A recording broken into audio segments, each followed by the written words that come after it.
Bonjour à tous, aujourd'hui on se retrouve pour le fameux format La Critique Sauvage.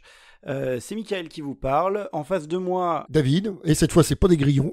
Attends, j'allais faire une blague avec des grillons et tout là.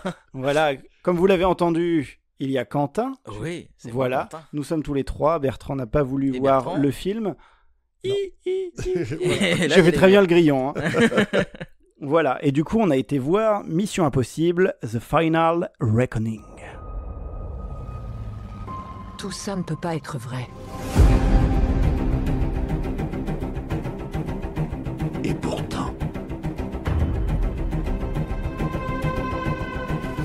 L'infiltration de la chambre forte de la CIA. Je comprends bien ce que je suis en train de lire. L'attentat au Kremlin. À sa décharge, la cible de la bombe, c'était lui. Il a gazé un briefing de défense. Et ça, c'était il y a à peine 2 mois. Ça explique les menaces. Donc, Mission Impossible, 8e opus, réalisé encore une fois par McQuarrie. Donc, c'est sa 4e réalisation dans la saga Mission Impossible. Ouais, 5, 6, 7, 8. Au casting de l'équipe originale, on retrouve ce bon vieux Tom Cruise en tant que Ethan Hunt, Simon Pegg et Vig Rhames. Bingham, ouais. Je ne sais jamais comment bien le prononcer.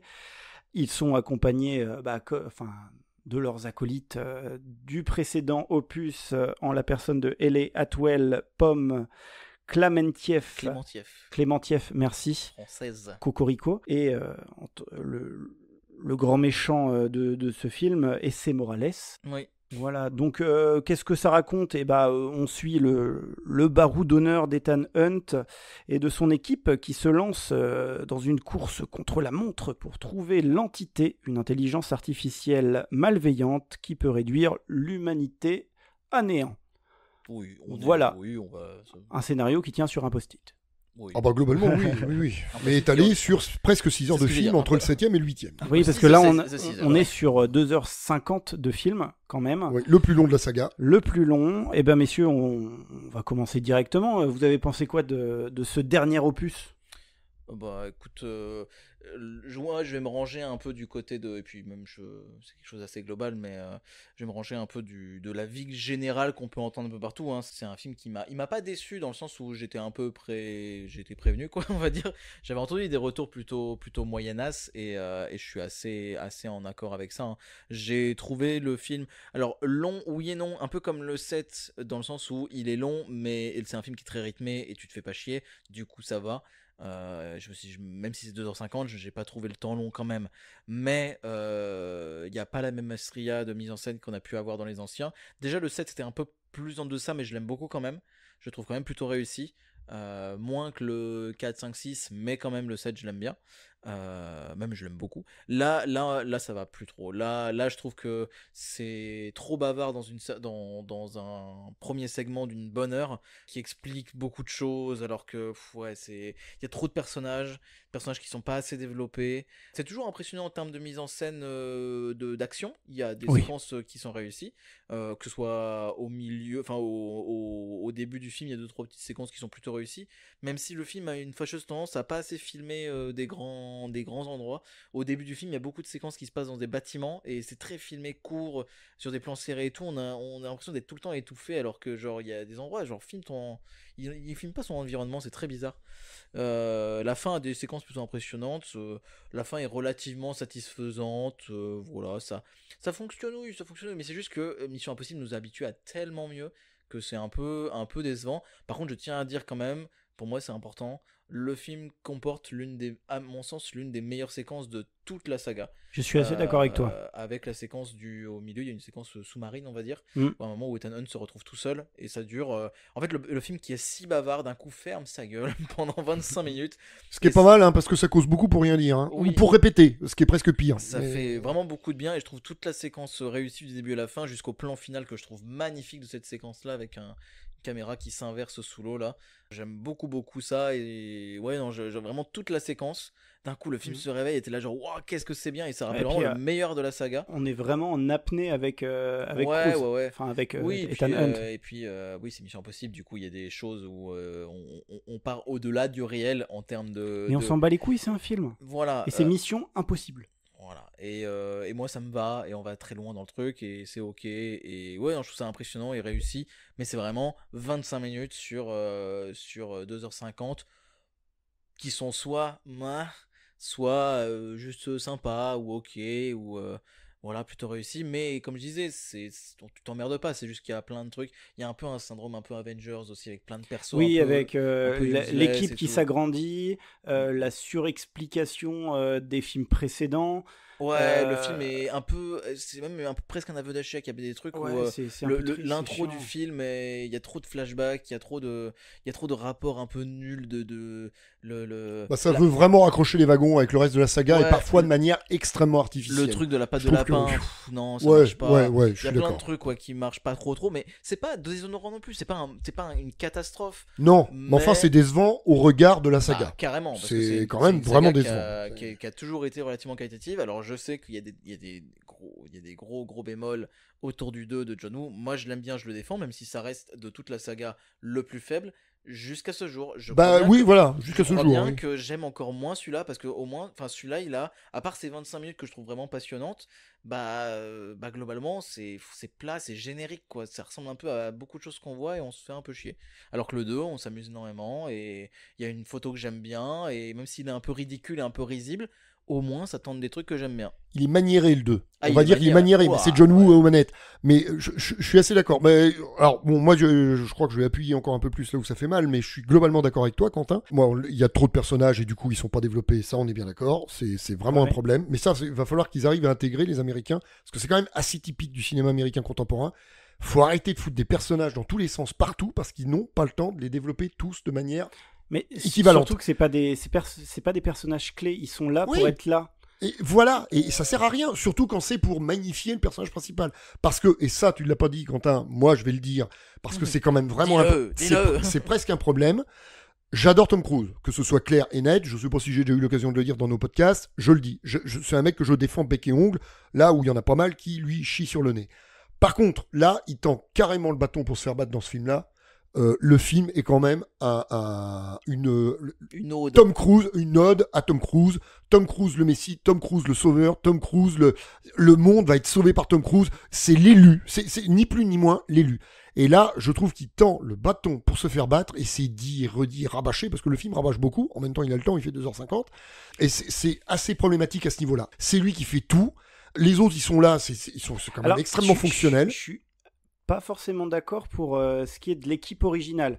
Simon Pegg et Ving Rhames, je trouve que ça fonctionne bien. Je trouve que eux, ils ont peut-être un peu plus. La fin de leur arc est plutôt sympathique. Ils ont chacun leur scène de. Ils ont chacun a une scène un peu clé. Oui, une scène un peu clé. Alors que par exemple, on peut prendre Hayley Atwell. Elle fait pas grand-chose. Hein. Elle fait pas grand-chose. Ce qui est dommage, parce que bon. Cocorico, on était tous contents. Enfin, moi, le premier à avoir Pomme Clémentieff. Dans ce film. Et, surtout qu'ils en faisaient quelque chose dans le set. Le problème, il est là. Et là, c'est pas qu'elle sert à rien, mais elle sert à rien. Pas loin, oui. C'est un peu triste. C'est agrandir une équipe pour pas grand-chose. C'est là que je comprends pas. Et c'est là où je rejoins Quentin, un peu le syndrome Avenger. Oui, mais c'est complètement alors ça. Que, le problème, c'est que Avenger, chacun a eu son film. Donc... Oui, exactement. Au moins, ils ont prévu le coup. Alors que la Mission Impossible, c'est pas le cas. Il n'y a pas de spin-off, il n'y a pas de machin. Il y a les films. Après, on n'est pas à l'abri. Hein, mais... Non, on n'est pas à l'abri. Mais non, mais c'est quand même problématique. Il y a des gros problèmes d'écriture. Et alors, moi, tu vois, Quentin, tu disais que tu t'étais pas fait chier. Le 7 a déjà un petit problème de durée, il fait 2h40. Sauf que le 7, moi je l'ai vu 3 fois, et je l'ai revu, donc 3 fois en 2 ans, c'est quand même pas mal. Je l'ai revu une semaine avant de voir le 8 en salle. Et la 3e fois, il passe toujours aussi bien. Il a des défauts de durée, quelques petits défauts d'écriture. Je ne m'ennuie à aucun moment. Il est cool, tu l'as dit. Ouais. Et là, je te rejoins sur le 7. Par contre, le 8, j'ai quand même eu un gros problème. C'est qu'au premier visionnage, puisque Mika, on est allé le voir tous les deux. Toi, Quentin, tu l'as vu sur Poitiers. Le 8, au premier visionnage en salle, eh ben, il y a 2-3 fois où j'ai quand même un petit peu accusé le coup, dire, putain, là, ça traîne. Là, et même dans les scènes d'action, la méga scène en avion, j'étais un peu content que ça finisse parce que ça traîne quand même bien la savate. Oui, non, en vrai, je suis un peu d'accord. Voilà, c'est quand même pénible. Hein. Du coup, ça mais évidemment que c'est impressionnant. Mais et Tom Cruise dans ces moments-là est monumental. Mais ça, elle traîne cette scène, c'est monstrueux. Ouais. Et la scène du sous-marin, qui est le clou du film. La problématique de la scène de sous-marin, c'est qu'elle est elle aussi très longue dans son exposition. On arrive dans le sous-marin, on explore le sous-marin. Ok, alors je comprends qu'on ne peut pas tout ellipser. Pourtant, des ellipses, il y en a, hein, mais je pense qu'ils les mettent vraiment pas aux bons endroits. Le problème du film, c'est ça. C'est qu'en fait, le film est très mal équilibré pour moi. La deuxième partie dans le sous-marin est magistrale. Alors on peut pas trop, comme on ne spoil pas, on ne rentre pas dans les détails, mais elle fait, oui, peut-être 20 minutes facile. La séquence entière, la deuxième partie est absolument monumentale, je trouve, dans son enchaînement. On est sous tension. Mais il y a toute la première partie qui est un petit peu pénible, où on arrive dans le sous-marin, on l'explore, machin. Oh là là, enchaîne. Et moi, alors là c'est perso, hein, puisque toi tu dis que la scène t'a plu dans son ensemble. Moi, elle m'a un peu cassé les pieds dans sa première partie. Alors la suite rattrape le coup, mais c'est symptomatique de quasiment tout le film, c'est trop long. Les poursuites sont trop longues, enfin moi un film d'action qui fait 2h50, c'est un peu problématique. Alors c'était déjà un peu le cas du 7, mais il vieillit bien. Le 8, moi je redoute le deuxième visionnage, hein. J'ai tous les autres, je pense que je céderai, voilà, je sais pas, exactement. Je l'aurai comme tous les autres, il rejoindra la vidéothèque, hein, je suis un petit peu complétiste, Mika, nous avons ce problème-là. Oui. mais je suis vraiment anxieux à l'idée de le revoir parce que je sais pas ce que ça va donner. Alors, vraiment, hein. C'est parce que moi, le premier visionnage a été limite. Et c'est la première fois que ça m'arrive sur 8 films. Souhaitons que ce soit le dernier. Vraiment. Moi, je le souhaite. Ça sera le dernier avec Ethan Hunt, je pense. J'espère. Enfin, en tout cas, Tom Cruise dans le rôle de Ethan Hunt, parce qu'il a l'air d'avoir fait ses au revoir au personnage. Après, ça reste une licence. Oui. On l'a vu ces derniers temps, les licences, on les laisse rarement de côté longtemps. Surtout quand elles fonctionnent, parce que là, le problème, c'est que... Enfin, le problème, on peut pas dire que c'est un problème, mais il marche bien. Ça marche très bien. Pas tant que ça marche, mais ça marche pas. Je pense qu'il est globalement. Le 8 marche moins que le 7, qui marche moins que le 6, qui est celui qui avait le plus marché, il me semble. Lequel t'avais marché, tu dis ? Le 6, je crois que le 6 c'est le plus gros succès de toute la saga. D'accord. Mais bon, c'est peut-être donc le signe qu'il faut effectivement clôturer. Voilà, moi, a priori, ça se profile quand même comme étant le dernier épisode. Puis bon, la fin, il va peu présenter comme tel. Bon. Mais là, c'est vraiment souhaitable. Je le disais déjà avant, je le disais en ayant vu le 7. Bon, bouclez dans le 8, les gars. Et puis, et je maintiens, je pense qu'ils pouvaient faire un gros film, le 7 et le 8. Ils pouvaient faire un gros film, mais pas 2 films de 2h50. Voilà. Oui, déjà, on enlève la surexplication, on enlève les persos de trop. Voilà. Après, il y a d'autres choses qui marchent. Hein. Attention, certaines scènes émotions marchent plutôt bien. Oui. Tom Cruise, il tient toujours la route. Ah, mais lui, il n'y a rien à redire à ce niveau-là. Le seul spoiler de cette critique sauvage sera, vous aurez des scènes avec Tom Cruise qui court. Oui, comme à chaque opus, comme à chaque film. Oui, ça c'est vrai. Comme à chaque film. Je sais pas si c'est à chaque film. Beaucoup, mais pas tant que ça. Enfin, pas tant que ça sans. Oui, il court pas quoi. Alors, je vais pas dire que c'est l'épisode de trop, ce serait un peu virulent. Mais là, il est vraiment temps de. Comment ? Je le pense un peu. Je suis pas loin, hein. Je suis pas loin de le penser. Là, il fallait boucler. Là, on sent que c'était. Il était moins le quart, les gars. Fallait tout terminer là. Sauf que ça leur a pris 2h50. Et donc, je suis en demi-teinte. C'est dommage. Faut savoir s'arrêter. Et Mission Impossible finalement ne déroge pas à cette règle qui consiste à faire le petit pas peut-être en trop, qui va un peu trop loin. Mais c'est qu'aujourd'hui, dans le monde dans lequel on est aujourd'hui, en termes de production hollywoodienne, c'est difficile de s'arrêter au bon moment. De s'arrêter au moment. En général, tu continues et puis t'arrêtes quand c'est déjà trop tard. Ça marche plus trop. Et sauf que on a beau parfois critiquer un peu le grand public et les films qu'ils vont voir, etc. Il y a quand même pas à dire. En général, quand une saga commence à se foirer la gueule, c'est parce que ça va plus trop. Mais il y a des exceptions, bien sûr. Hein. On a vu avec Mad Max l'année dernière qui marche pas et qui du coup ça fait chier. Mais globalement, souvent, voilà. Mais non, mais pour revenir sur le film, il y a un truc qui va pas aussi dans le lien entre le 7 et le 8. Je crois qu'il me semble qu'il y a eu beaucoup de réécriture et de soucis d'écriture à cause des grèves et des choses comme ça qui ont fait qu'il y a eu du retard. Et je trouve que ça va pas au niveau genre le 7 fonctionne très bien tout seul, le 8 ils font trop de ponts avec les anciens, on dirait que c'était presque pas prévu à la base dans le 7. Il y a le traitement des méchants, parce qu'au final il y a un peu de méchants dans le film, il y a l'IA et le gars à côté, et l'IA on a vu ça beaucoup de fois ailleurs et c'est c'est vraiment traité d'une manière vraiment lambda, vraiment plan-plan, pas intéressant. Bah, l'IA, elle est juste là pour atomiser l'humanité. Ouais, non, c'est vraiment... on a déjà vu des trucs bien plus intéressants ailleurs. Et le méchant, qui a l'air d'avoir un lien et tout, genre, c'est vraiment... Qui était l'homme de main de l'IA dans le précédent, devient... C'est un ennemi il devient ennemi de l'IA et en fait, Ethan Hunt parce qu'il veut la contrôler pour avoir le monde à ses pieds. Oui, puis ça devient un peu alors moi ça frôle l'abstraction. Hein. Les motivations alors si Tom Cruise sauver le monde, ça on a compris. Mais les motivations de certains autres personnages, à commencer par Gabriel et Morales, au bout d'un moment, ou alors c'est que je commençais vraiment à m'en foutre, ce qui est pas exclu, hein. Mais ça frôle ça frise l'abstraction. Hein. Certains trucs, moi j'avoue qu'au bout d'un moment il a un perdu. Il a un petit peu le jeu du savant fou, c'est-à-dire il rigole, il est un haha.